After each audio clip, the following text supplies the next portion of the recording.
അയ്യപ്പ സംഗമത്തിൽ മുഖ്യമന്ത്രിയുടെ ഉദ്ഘാടന പ്രസംഗം തുടങ്ങിയപ്പോൾ നിറഞ്ഞിരുന്ന സദസ്സ് പ്രസംഗം തുടങ്ങിയ അല്പസമയം കഴിഞ്ഞതോടെ കാലിയായി. കെ അഖിലുണ്ട് നമുക്കൊപ്പം. K Akhil, good evening.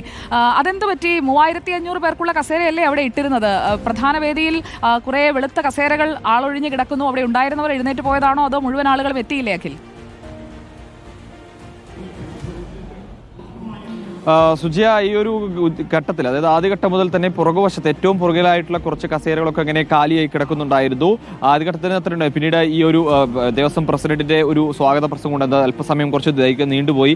അത് കുറച്ചിങ്ങനെ നീണ്ടുപോയതിനു ശേഷമായിരുന്നു മുഖ്യമന്ത്രിയുടെ ഉദ്ഘാടന പ്രസംഗമൊക്കെ ഉണ്ടായിരുന്നത്.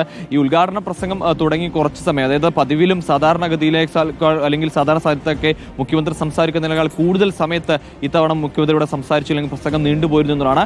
അങ്ങനെ കുറച്ച് നീണ്ടുപോയപ്പോഴാണ് ഈ സാധാരണ കുറെ ആളുകളൊക്കെ അവിടെ ഇരുന്ന ആളുകളൊക്കെ ഇങ്ങനെ നീണ്ടുപോയി. അതിൽ മറ്റൊരു കാരണം കൂടി ഉണ്ട് എന്ന് കരുതുന്നു. അതായത് ഭയങ്കര തണുപ്പായിരുന്നു എന്നുള്ളതാണ്. നമ്മൾ സാധാരണ ഇതിനുള്ളിൽ ഉണ്ടാകുന്ന, അല്ലെങ്കിൽ നമ്മൾ നിൽക്കുമ്പോൾ ഉണ്ടാകുന്നതിനേക്കാളൊക്കെ വലിയൊരു തണുപ്പ് ഇതിനുള്ളായിരുന്നു. അപ്പോൾ കുറച്ച് നേരമൊക്കെ ഒരുപാട് സമയമൊക്കെ ആളുകൾ ഇങ്ങനെ ഇരുന്ന് കഴിഞ്ഞപ്പോൾ ആളുകൾ കുറച്ച് തണുപ്പൊക്കെ കൂടി കഴിഞ്ഞാൽ മടുത്തിരിക്കണം എന്ന് വിചാരിക്കുന്നു. നല്ല തണുപ്പുണ്ടായിരുന്നു. എന്നൊക്കെയുള്ള ഒരു വിലയിരുത്തൽ നടക്കുന്നത് കൊണ്ട് ഞാൻ ഒന്നുകൂടി ചോദിക്കുകയാണ്, 3500 പേര് വന്നോ അഖിൽ?